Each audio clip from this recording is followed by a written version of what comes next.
إن الحمد لله نحمده ونستعينه ونستغفره ونؤمن به ونتوكل عليه ونعوذ بالله من شرور أنفسنا ومن سيئات أعمالنا من يهده الله فلا مضل له ومن يضلله فلا هادي له ونشهد أن لا إله إلا الله وحده لا شريك له ونشهد أن سيدنا ونبينا ومولانا محمدا عبده ورسوله أرسله الله تعالى إلى كافة الناس بشيرا ونذيرا أما بعد فإن أصدق الحديث كتاب الله وخير الهدي هدي محمد صلى الله عليه وسلم وشر الأمور محدثاتها وكل محدثة بدعة وكل بدعة ضلالة وكل ضلالة في النار.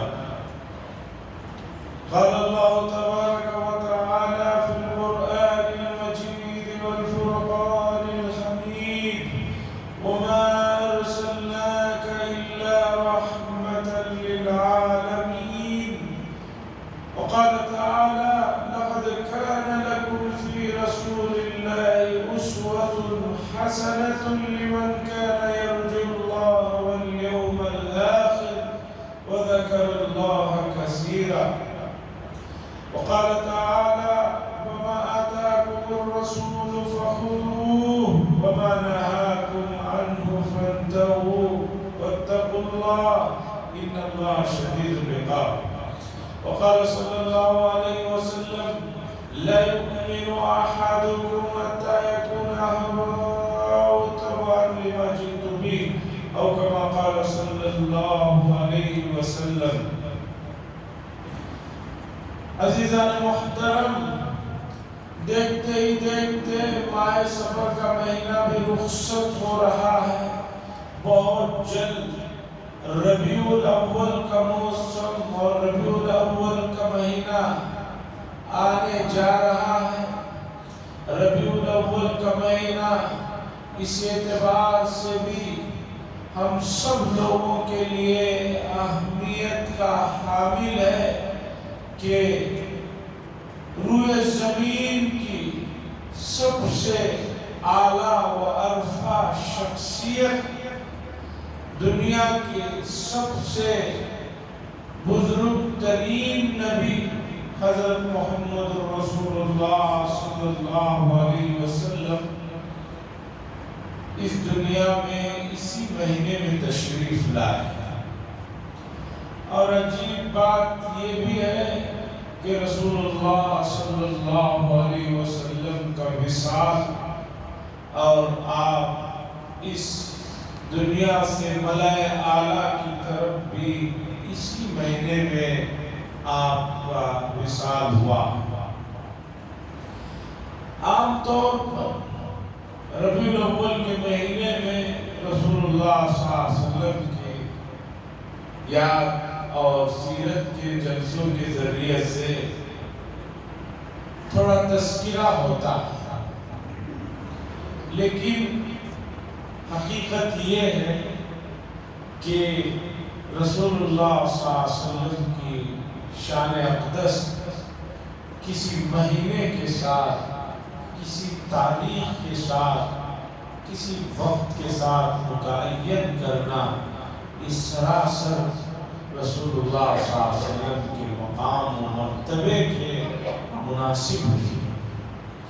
آپ کی شان، آپ کے اوصاف، آپ کی زندگی مومن کے لیے کسی بھی لمحے بھولنے والی نہیں. آدمی سانسوں کو تو اپنے روک سکتا ہے، لیکن رسول اللہ صلی اللہ علیہ وسلم کی یاد، آپ کی شان، آپ کے احسانات کو نہیں بھولنا چاہیے. لیکن مسئلہ یہ ہے کہ امت مسلمہ گزشتہ 1000 سال سے بھی زیادہ کے عرصے سے علمی سلسلے میں دن بدن گرتی چلے جا رہی ہے اور کمزور ہوتی چلے جا رہی ہے. نادانیوں میں، جہالت میں یہ دن بدن جو ہے ان کی ترقی ہے. علمی مقام اور حیثیت میں امت مسلمہ دن بدن گرتی چلے جا رہی ہے. علم اللہ کی بڑی نعمت ہے. جب اس نعمت کی قدر امت نے چھوڑا تو ان کا مقام و مرتبہ اور حیثیت بھی جو ہے کم ہوتی چلے گئی اور کم ہوتی چلے گئی. یہاں تک کم ہو گئی ہے کہ اب ان کے وجود اور عدم وجود کا کوئی مسئلہ ہی نہیں رہ گیا ہے. عزیزان گرامی، تو علم کی کمی سے جہاں آپ دنیا میں اپنی حیثیت، اپنے مقام کو نہیں منوا سکتے، وہی سب سے بڑا علم کے نہ ہونے کا نقصان یہ ہے کہ امت محمدیہ اپنے حقیقی اور عظیم الشان نبی حضرت محمد رسول اللہ صلی اللہ علیہ وسلم کے مقام و مرتبے کو نہیں پہچان سکی. اگر پہچان لیتی تو زندگی جس طریقے پر گزار رہے ہیں ایسے نہ گزار. فارسی کے شاعر نے کہا، 1000 بار بشوئے ز دہن و گلاب، ہنوز نام تو گفتر کمال بے ادبیست. کہ 1000 مرتبہ بھی گلاب کے عرق سے اور بھی جو اعلیٰ درجے کی عمدہ چیز ہو سکتی ہے خوشبو کی، اس سے میں اگر اپنے منہ کو دھوؤں پھر بھی رسول اللہ صلی اللہ علیہ وسلم کا نام نامی زبان مبارک سے لینا یہ بے ادبی ہے. اتنے اونچے مقام اور حیثیت کے حامل ہمارے نبی ہیں. سوال یہ ہے کہ آپ اتنے اونچے اور عظیم الشان مقام و مرتبے پر جو فائز ہیں کہ قرآن گواہی دے رہا ہے وَإِنَّكَ لَعَلَىٰ خُلُقٍ عَظِيمٍ، اور بے شک آپ جو ہے بہت ہی بلند اخلاق کے مرتبے پر فائز ہیں. یہ مقام و مرتبہ جو ملا ہے اس کے پیچھے کیا اسباب ہیں، وجوہات ہیں کہ اپنے تو اپنے غیر بھی رسول اللہ صلی اللہ علیہ وسلم کی مدح سرائی کرتے ہوئے نظر آتے ہیں. آپ زیادہ دور مت جائیں گے، پرانے زمانے کی طرف مت جائیں گے، یا اپنے ملک کو چھوڑ کر دوسرے ملکوں کی طرف بھی مت جائیں گے. اپنے اس ملک کے قریب میں ایسے شعراء گزرے ہیں جو صاحب ایمان نہیں تھے، جو مومن و مسلمانوں کا لقب ان کے ساتھ لگا ہوا نہیں تھا. اس کے باوجود ان حضرات نے اپنے اشعار میں رسول اللہ صلی اللہ علیہ وسلم اور آپ کے گھرانے کی جو تعریف کی ہے وہ اشعار آج بھی آپ کو کتابوں میں ملیں گے. اور یہ بات کوئی 500 سال پرانی نہیں ہے، 100 سال کے آس پاس کی بات ہے، اور وہ بھی اپنے اسی ملک کے لوگ. اب دیکھیے گزشتہ 50-60 سال میں اسلام اور مسلمانوں کے سلسلے میں اور رسول اللہ صلی اللہ علیہ علیہ وسلم کی شان اقدس کے سلسلے میں شیطان اور اس کے حواریین نے اتنا زہر گھول دیا ہے، اتنی نفرتیں پیدا کر دی ہے کہ آج جو ہے رسول اللہ صلی اللہ علیہ وسلم کی ذات گرامی پر نامناسب بلکہ بیہودہ تبصرے ہو رہے ہیں۔ سوال یہ ہے کہ اسی ملک کے شاعر غیر مسلم جب حضور کی اتنی تعریف کرتے ہوئے اشعار کہہ رہے ہیں اور پھر اتنے سالوں میں اتنا بدل گیا ہے، تو سوچنے کی بات ہے کہ اس میں کہاں کمی رہ گئی، کہاں ہم سے چوک ہوئی ہے، کہاں ہم سے غلطی اور بھول ہوئی ہے۔ ہم سے جو چوک اور بھول ہوئی ہے وہ یہ ہے کہ ہم نے رسول اللہ صلی اللہ علیہ وسلم کے پیغامات کو، آپ کی لائی ہوئی تعلیمات کو اور آپ نے انسانیت پر جو احسانات کیے ہیں اور آپ کی وجہ سے پورے عالم کو، پوری انسانیت کو جو کچھ ملا ہے، اس چیز کو ہم نے صحیح معنوں میں لوگوں تک پہنچایا ہی نہیں، رکھا ہی نہیں اور ان کو واقف ہی نہیں کرایا۔ انسان پیدائشی اعتبار سے فطرت پر ہوتا ہے، اس کے اندر جو ہے اتنی شرارتیں اور خباثتیں ماحول سے پیدا ہوتی ہیں۔ اگر ایسے آدمی پر بھی رسول اللہ صلی اللہ علیہ وسلم کی تعلیمات کا اثر پڑے تو اس کے اندر سے وہ برائیاں اور خباثتیں ختم ہو سکتی ہیں اور ختم ہوئی ہے۔ مکہ المکرمہ کے جو بڑے بڑے مشرک تھے، بڑے بڑے دشمن تھے، وہ بھی رسول اللہ صلی اللہ علیہ وسلم کے اخلاق سے متاثر ہوئے اور آپ پر انہوں نے ایمان لایا اور ایمان کے دائرے میں آ گئے۔ تو یہ باقی کے جو دشمنان اسلام میں، دشمنان محمد صلی اللہ علیہ وسلم ہیں، وہ دشمنی میں اس درجے پہ نہیں ہے، لیکن افسوس یہ ہے کہ امت مسلمہ نے رسول اللہ صلی اللہ علیہ وسلم کی تعلیمات کو، آپ کے پیغامات کو انسانیت تک پہنچایا ہی نہیں۔ اپنے خول میں، اپنی دنیا میں، اپنے گھر میں، اپنے محلے میں، اپنے کنبے میں رہ کر یہ سمجھنے لگے کہ بھئی میں صبح کلمے سے اٹھتا ہوں، کلمہ پڑھ کر سوتا ہوں، اسلام پر یہی بہت بڑا میں احسان کر دیتا ہوں۔ ہم مجرم ہیں، ہم ناداں ہیں، ہم جو ہے اس پورے بگڑتے ہوئے ماحول کے ذمہ دار ہیں۔ جب ایک بیماری پھیل رہی ہے، اس بیماری کو روکنے کی دوا آپ کے پاس ہے، آپ اس دوا کو تقسیم نہ کریں تو آپ مجرم کہلاتے ہیں۔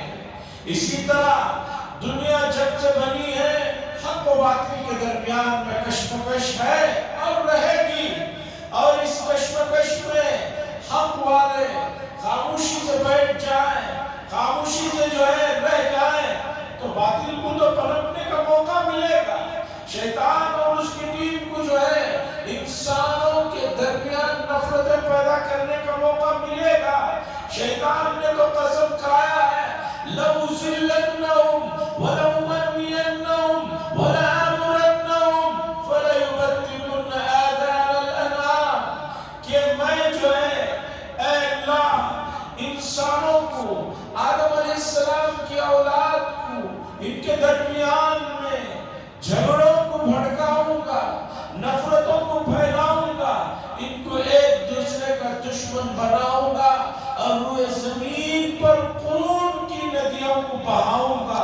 اور یہ کام اس نے آدم علیہ السلام کے ابتدا میں دونوں بیٹوں کے ذریعے سے شروع کر دیا۔ حابیل اور قابیل کے درمیان کا واقعہ ہے کہ حابیل کو قابیل نے قتل کیا اور روئے زمین پر یہ جو قتل ہوا، اس کے بعد سے جو سلسلہ نفرتوں کا، عداوتوں کا، دشمنیوں کا چلا ہے، وہ چلتا رہا ہے اور چلتا رہے گا۔ کیوں چل رہا ہے؟ اس لیے کہ رسول اللہ صلی اللہ علیہ وسلم کے نائبین، رسول اللہ صلی اللہ علیہ وسلم کے وارثین، ان کا نام لینے والے، وہ محبتوں کے پیغام کو دنیا کے سامنے پہنچانے میں ناکام ثابت ہو رہے ہیں۔ وہ سستی کی زندگی میں جی رہے ہیں، آرام طلبی کے مرض میں مبتلا ہے اور غفلت اور لاپرواہی کے مرض میں مبتلا ہے۔ اس لیے روئے زمین پر اس طرح کی کشمکش دیکھنے کو مل رہی ہے۔ اور اگر اب بھی امت مسلمہ رسول اللہ صلی اللہ علیہ وسلم کے پیغامات کو، آپ کی تعلیمات کو، آپ کے لائے ہوئے پاکیزہ طریقوں کو لے کر نہیں اٹھے گی اور پوری دنیا کے سامنے نہیں پیش کرے گی تو اور حالت بدتر سے بدتر ہوتی چلے جائے گی۔ اس بات کو آپ اچھی طرح سمجھ لیں۔ عزیزان گرامی، رسول اللہ صلی اللہ علیہ وسلم کا اصل مقصد بعثت کا لوگوں کو اللہ کی طرف متوجہ کرنا، لیکن ایک آدمی دنیا میں رہتے ہوئے اس کے لیے جو چیزیں ضروری ہیں ان کی طرف بھی رہنمائی فرمائے۔ ابھی میں 2 دن پہلے اخبار میں بالکل پہلے صفحے میں یہ خبر جب پڑھی کہ جرمنی اور دوسرے یورپ کے بہت سے ملکوں کے بڑے بڑے صحت سے جڑے ہوئے ماہرین نے یہ ریسرچ کے بعد نتیجہ اخذ کیا اور بتایا کہ جو لوگ رات میں دیر سے سوتے ہیں اور صبح دیر سے اٹھتے ہیں ان کو سب سے زیادہ ہارٹ اٹیک کا مسئلہ پیش آتا ہے۔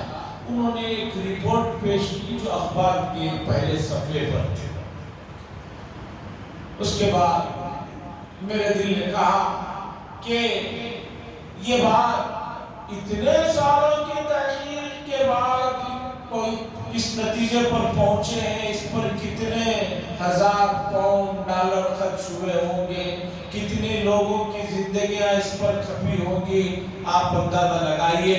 لیکن ایک عام مومن کو بھی یہ بات معلوم ہے، ان کے پیارے نبی نے بتلایا، لوگوں اللہ نے رات کو آرام کے لیے بنایا ہے، رات میں جلدی سو اور صبح بہت جلدی بیدار ہو جاؤ۔ اس کے روحانی فائدے تو بے شمار ہیں ہی، صحت کے لیے بھی یہ بہت مفید چیز۔ یقین مانیے دنیا کی بڑی بڑی تحقیقیں 1400 سال میں جو پہنچی ہے، یہ تحقیقات تو قرآن و حدیث میں آج سے بہت پہلے جو ہے پیش کر دی گئی ہے، لیکن افسوس یہ ہے کہ نہ امت نے اسے جانا اور نہ لے جا کر دوسروں کے سامنے رکھا۔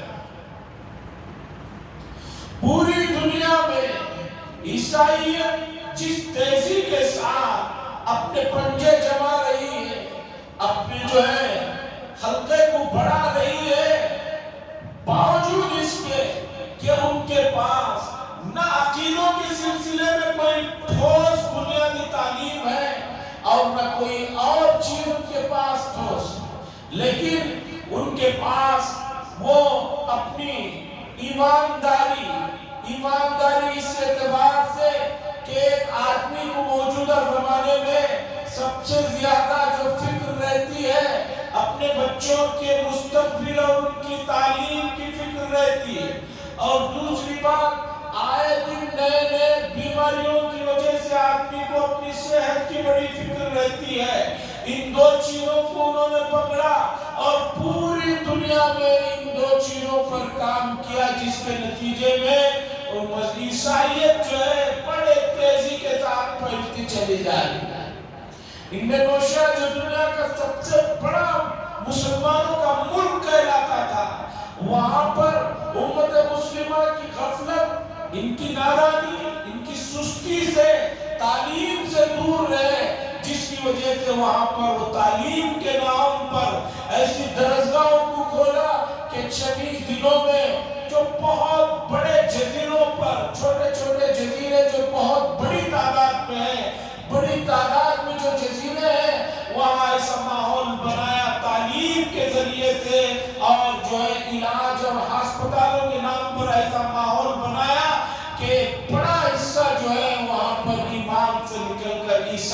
میں داخل ہو گیا اور پھر ان نے نوشہ کے ایک ٹکڑا بنا کر مستقل جو ہے ان کے ہاتھ میں دے دیا۔ سوڈان کو لیجئے، افریقہ کا زمینی اعتبار سے مسلمانوں کا سب سے بڑا ملک، بڑی بڑی یونیورسٹیاں ہیں، بڑے تعلیم یافتہ لوگ ہیں، لیکن آدمی اگر صرف دنیاوی تعلیم میں ہی منہمک ہو کر رسول اللہ صلی اللہ علیہ وسلم کے پیغام کو اور مقصد کو بھولتا ہے تو پھر یہ تعلیم کا اثر الٹا پڑتا ہے، اور وہی ہوا، الٹا پڑا۔ وہاں جو ہے ان لوگوں نے، عیسائیوں نے درسگاہوں کو قائم کیا اور آہستہ آہستہ وہاں پر اتنی بڑی تعداد عیسائیوں کی بنا دی کہ جو ہے اس ملک کا بھی ایک ٹکڑا بنا کر جو ہے عیسائیوں کے قبضے میں دے دیا۔ عزیزان گرامی، اللہ نے جہاں پڑھنے کا حکم دیا، اقرأ وربک الاکرم، اللہ کے نام سے پڑھیے، اللہ کا نام لیتے رہیے۔ اللہ کے نام سے بڑھ کر کسی چیز میں طاقت نہیں ہے، اور یہی چیز رسول اللہ صلی اللہ علیہ وسلم نے امت کو سمجھایا۔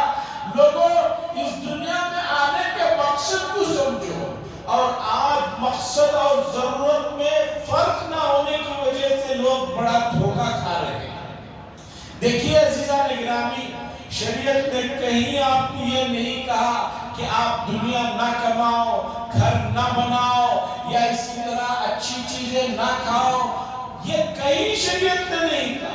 شریعت نے یہ کہا لوگوں، تمہیں مقصد اور ضرورت کے درمیان میں فرق کو سمجھنا ہے، اور رسول اللہ صلی اللہ علیہ وسلم نے یہی چیز سمجھائی کہ لوگوں، بنی آدم، تمہیں دنیا میں بھیجنے کا مقصد کیا ہے اسے سمجھو، باقی جو چیز ضرورت کی ہے اسے ضرورت تک رکھو اور مقصد کو مقصد بناؤ۔ لیکن انسانیت کا المیہ دیکھیے، ضرورت کو مقصد بنا لیا اور مقصد کو ضرورت بنا لیا، جس کی وجہ سے بڑا نقصان تھا۔ مثال سے بات کو سمجھیے، ایک آدمی ایک خوبصورت گھر بناتا ہے، اب اس گھر میں ایک بڑا ہال بھی ہے، بیڈ روم بھی ہے، ڈائننگ ہال بھی ہے، کچن بھی ہے، سب ہے اس میں، اور اس میں ضرورت سے فارغ ہونے کے لیے واش روم بھی بناتا ہے، بیت الخلا بھی بناتا ہے، ٹوائلٹ بناتا ہے۔ اب ٹوائلٹ کے اندر خوبصورت ٹائلز بھی لگے ہیں، اچھے نل بھی لگے ہیں، پاک صاف ہے، سب ہے، لیکن گھر جو بنایا ہے، گھر وہ آرام کے لیے بنایا ہے۔ ڈائننگ ہال اور جو ہے بیڈ روم، یہ جو ہے آرام کے لیے بنا ہے، اور باتھ روم اور واش روم جو گھر کے اندر بنا ہے وہ ضرورت کے لیے بنا ہے کہ آدمی کو 24 گھنٹے میں 2-4 مرتبہ چند منٹ کے لیے ضرورت کو باہر جانا ہوتا ہے، اس کے لیے بنا ہے۔ گھر میں ٹوائلٹ کے بنانے سے، واش روم کے بنانے سے جو ضرورت کی چیز ہے، اگر کوئی آدمی یہ کہے کہ بھئی میں گھر ہی اس لیے بنایا ہوں کہ بیت الخلا مجھے چاہیے تھا اور مستقل بیت الخلا اور واش روم میں رہے، تو آپ کیا کہیں گے؟ بھئی وہ ضرورت کی چیز ہے، منٹوں کے لیے اسے استعمال کرنا ہے، باقی پورا وقت تو آپ کا، آپ کے حال میں اور آپ کے بیڈ روم میں آپ کا گزرنا ہے، وہ تو چند منٹوں کے لیے، وہ ضرورت کے لیے اس لیے بنایا گیا ہے، گھر بنانے کا مقصد وہ نہیں ہے۔ اب اللہ نے دنیا میں انسانوں کو بھیجا ہے تو یہاں پر انسانوں کو ان کی ضرورتوں کے ساتھ جو ہے بھیجا ہے کہ ایک انسان کی ضرورت جو ہے کھانا بھی ہے، پینا بھی ہے، آرام بھی کرنا ہے، شادی بھی کرنا ہے، دوسری تمام چیزیں اس کے ساتھ لگی ہوئی ہیں، لیکن یہ تمام چیزیں ضرورت کی ہیں، مقصد نہیں ہے۔ انسان کو بھیجنے کا اس دنیا میں یہ مقصد نہیں ہے کہ کھاؤ پیو گھومو پھرو بس واپس آ جاؤ۔ یہ ضرورت کی چیز ہے، جیسے آدمی گھر میں چند منٹوں کے لیے واش روم استعمال کر لیتا ہے ضرورت کے طور پر، اسی طریقے پر دنیا میں یہ جو چیزیں آپ کے ساتھ لگی ہیں یہ ضرورت کی چیزیں ہیں، اس میں مشغول مت ہو کر رہ جانا۔ آپ کا مقصد اس دنیا میں بھیجنے کا یہ ہے کہ ہم ایک امتحان لینا چاہتے ہیں کہ آپ اس دنیا چاہتے ہو یا ہم نے ہمارے نبی کے ذریعے سے جو تعلیمات تم تک بھیجے ہیں اس طریقے پر زندگی گزارنا چاہتے ہو؟ جو آدمی ضرورت کو مقصد بنا لیتا ہے وہ بہت دھوکے میں رہتا ہے۔ ایک آدمی کو یہاں سے دلی جانا ہے تو ٹرین میں بیٹھ کر جا رہا ہے، اسے دلی پہنچنا مقصد ہے، ٹرین میں رہنا مقصد نہیں، چونکہ ٹرین ضرورت ہے، اس میں بیٹھے بغیر دلی نہیں جا سکتا تو اس لیے بیٹھا ہے۔ اب اگر کوئی آدمی کہے نہیں مجھے ٹرین اچھی لگ رہی ہے میں یہیں بیٹھا رہوں گا، اتروں گا نہیں، دلی آنے کے بعد اترتا ہی نہیں مجھے یہ ٹرین بہت اچھی لگ رہی ہے میں یہیں بیٹھا رہوں گا، تو لوگ کیا کہیں گے کہ پاگل آدمی ہے، اسے دلی جانا مقصد ہے، اس کے لیے ضرورت کی چیز تھی، ضرورت ہوئی تو اس چیز کو چھوڑ کر مقصد کی طرف جانا چاہیے۔ اسی طریقے پر عزیزان گرامی اس دنیا میں آپ کو بھیجنے کا ایک مقصد ہے اور وہ مقصد ہے کہ اللہ تعالیٰ آپ کا امتحان لینا چاہتے ہیں، آپ کو آزمانا چاہتے ہیں۔ تبارک الذی بیدہ الملک وہو علی کل شیء قدیر الذی خلق الموت والحیاۃ لیبلوکم ایکم احسن عملا۔ الذي خلق الموت والحياة ليبلوكم أيكم أحسن عملا۔ اللہ ہی نے موت کو بھی پیدا کیا، اللہ ہی نے زندگی کو بھی پیدا کیا، اور کیا فرمایا اللہ نے آگے؟ لیبلوکم، تاکہ ہم تمہیں آزمائیں، تمہیں جانچیں، احسن عملا، کہ تم میں سے کون ہے جو بہترین اعمال کو زندگی میں اختیار کرتا ہے۔ کوئی سوال کرے بھی اللہ کو تو تمام چیزیں معلوم ہیں، اللہ کو تو تمام چیزیں معلوم ہے، کون اچھا کرنے والا ہے کون غلط کرنے والا ہے، تو اس کا کیا مطلب؟ اللہ کو معلوم ہے، اللہ کے لیے غیب اور شہادت کوئی چیز نہیں ہے۔ عالم الغیب والشہادہ کا جو لفظ کہتے ہیں یہ انسانوں کی سمجھ کے لیے کہا جاتا ہے، انسانوں کے لیے ایک چیز جو ہے اس کے پیچھے ہے تو نظر نہیں آ رہی ہے، آگے کیا ہونے والا ہے اسے نہیں معلوم ہے، وہ غیب ہے، چھپی ہوئی ہے، غیب کے معنی چھپی ہوئی ہے۔ یہ اللہ کے لیے نہیں، اللہ کے لیے تو سب ظاہر ہے، سب جو ہے سامنے ہے، ان کے لیے کوئی جو ہے چیز مخفی اور پوشیدہ نہیں۔ تو پھر اللہ نے یہ کیوں فرمایا؟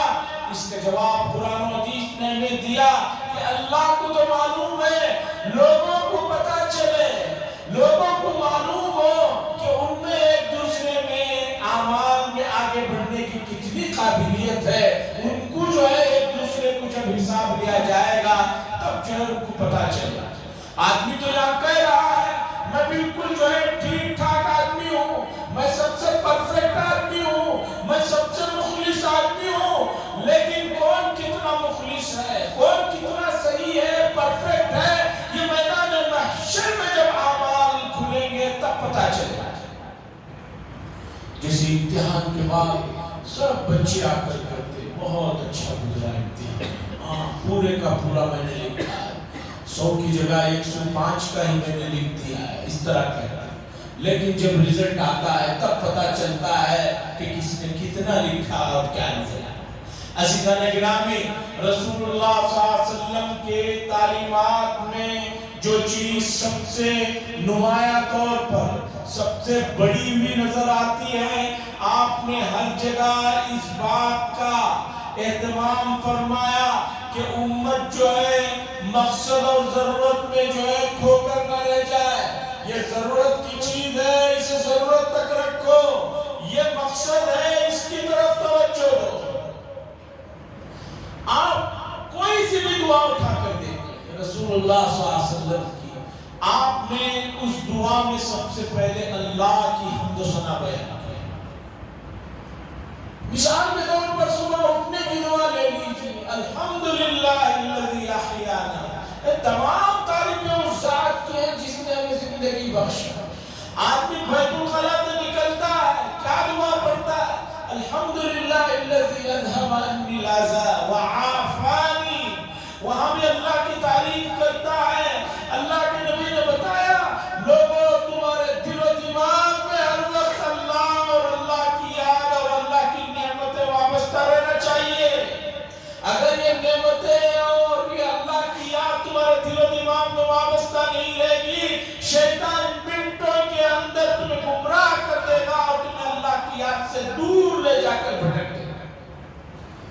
حدیث میں آتا ہے کہ شیطان دل کے اوپر ایک ڈنک لیے بیٹھا رہتا ہے. جو ہی آدمی اللہ کی یاد سے غافل ہوتا ہے وہ دل پہ ڈنک مارتا ہے، اور جو ہی آدمی اللہ کو یاد کرتا ہے. یاد کرنے کا مطلب صرف یہ نہیں ہے کہ آدمی مسجد میں آ کر نماز پڑھے تبھی یاد کر رہا ہے. چلتے چلتے بھی آدمی اللہ کو یاد کر سکتا ہے. ٹرین میں بیٹھے ہوئے بھی، سوتے ہوئے بھی اللہ کو یاد کرتے ہوئے سو سکتا ہے. تو جو ہی اللہ کو یاد کرتا ہے، اللہ کا نام لیتا ہے، شیطان وہاں سے باہر ہو جاتا ہے. غفلتیں اتنی بڑھتی چلے جا رہی ہیں. ملک میں ماحول ایسا ہو رہا ہے کہ آج امت مسلمہ کی ہر چیز پر جو ہے لوگوں کو اعتراض ہو رہا ہے، اور امت مسلمہ ہے کہ ایسے موقع پر بھی رب کو منانے کی جو ہے انہیں کوئی فکر نہیں ہے. عزیزان گرامی، رب کو منا لیجئے، اللہ والے بن جائیے. کونوا ربانیین، کونوا ربانیین، کونوا ربانیین. اللہ والے بن جائیں. اللہ والے بننے کا مطلب آپ نے اگر یہ سمجھا ہے کہ دنیا کو چھوڑ دو، بیوی بچوں کو چھوڑ دو، کمانا چھوڑ دو، بزنس چھوڑ دو، ملازمت چھوڑ دو، ہر وقت مسجد میں آ کر بیٹھ جاؤ، اگر یہ مطلب آپ نے اللہ والے ہونے کا لیا ہے تو آپ نے جو ہے صحیح مطلب نہیں لیا ہے. آپ دکان میں بھی رہیں، آپ مکان میں بھی رہیں، آپ تجارت میں بھی رہیں، لیکن آپ کے ذہنوں میں اللہ اور اللہ کی نعمتوں کا تذکرہ ہونا چاہیے. مشہور بزرگ نے واقعہ لکھا ہے کہ میں حج کرنے گیا. انہوں نے واقعہ لکھا ہے کہ میں نے حج کرنے گیا. حج میں دیکھا یہ ایک آدمی کو ملتزم کے پاس اپنے آپ کو ملتزم سے چمٹا ہوا ہے. اتنی محترم اور مقدس جگہ، اور زبان سے اللہ اللہ کر رہا ہے. یہ صاحب کشف بزرگ تھے. انہوں نے اس کے دل پر توجہ کی تو پتا چلا ملتزم کو لپٹے ہوئے، چمٹے ہوئے اللہ کا نام زبان سے تو لے رہا ہے، لیکن دل کہیں اور اس کا پھنسا ہوا ہے. اس کے بعد بزرگ کہتے ہیں میں بازار میں نکلا مکے کے، دیکھا ایک آدمی جو ہے تسبیح اور عطر فروخت کر رہا ہے. لوگوں کو بتا رہا ہے یہ اتنے کا عطر ہے، یہ اتنے کی تسبیح ہے. لوگوں سے پیسہ لے رہا ہے، ان کو چیزیں جن کر دے رہا ہے. لیکن میں اس کے دل پر جب جو ہے کشف کے ذریعے سے اس کے دل کے احوال کو جانا تو یہ آدمی کاروبار کرتے ہوئے بھی اس کا دل اللہ کے ساتھ جو ہے جڑا ہوا ہے، اور وہاں ایک آدمی ملتزم سے چمٹا ہوا اللہ اللہ کر رہا ہے، لیکن دل جو ہے غافل ہے. آج دل جو ہے غافل ہو چکے ہیں، اور مردہ دلوں سے، غافل دلوں سے کچھ ہونے والا نہیں ہے. اللہ بڑے بے نیاز ہے، اللہ الصمد، اللہ بڑے بے نیاز ہے. اللہ ایسے لوگوں کی دعاؤں کو، ایسے لوگوں کی التجاؤں کو، ایسے لوگوں کی تڑپ کو نہیں دیکھتے کہ جو زبان سے تو کہہ رہے ہیں لیکن دل کہیں اور اٹکا ہوا ہے. رسول اللہ صلی اللہ علیہ وسلم نے ہمیں بتایا کہ لوگوں اس دنیا میں سب سے زیادہ کیا بلکہ سب کچھ اللہ ہی کا دیا ہوا ہے. اس رب نے جب اتنی تم پر مہربانیاں کی ہے تو اگر بدلے میں وہ رب تم سے چاہتا ہے کہ تم اس کی طرف متوجہ رہو تو اس میں کیا ایسی بات ہے جو نہ سمجھ میں آنے والی ہے. عزیزان گرامی، رسول اللہ صلی اللہ علیہ وسلم نے جو تعلیمات ہمیں دی ہیں ان کو صرف گھنٹوں میں یا کسی مخصوص دن میں، مخصوص وقت میں سن کر اگر امت سمجھتی ہے کہ میں نے پورا فریضہ ادا کر دیا تو غلط ہے. بلکہ سوتے، اٹھتے، بیٹھتے، جاگتے ہر وقت رسول اللہ صلی اللہ علیہ وسلم کا تذکرہ ہو، آپ کی لائی ہوئی تعلیمات کو دہرایا جائے، آپ کے طریقوں کو بتایا جائے، آپ کی دعاؤں کو سنا جائے، اور انہیں پڑھا جائے، پڑھایا جائے، اور اتنا پڑھایا جائے کہ آپ کے دل میں کسی بھی بات میں پہلا سوال یہ ہونا چاہیے کہ رسول اللہ صلی اللہ علیہ وسلم کا کیا عمل ہے، مجھے یہ بتائیں. میں یہ سننا چاہتا ہوں، میں یہ اس پر عمل کرنا چاہتا ہوں، تب جا کر آپ کامل مومن ہوں گے۔ اور کامل مومنین پر ہی اللہ کی طرف سے خصوصی وعدے اور اللہ کی طرف سے خصوصی دین کا اعادہ ہے۔ اللہ سے دعا فرمائے اللہ تعالیٰ سنی باتوں اور اس کے تقاضوں پہ عمل کرنے کی توفیق نصیب فرمائے۔ وآخر دعوانا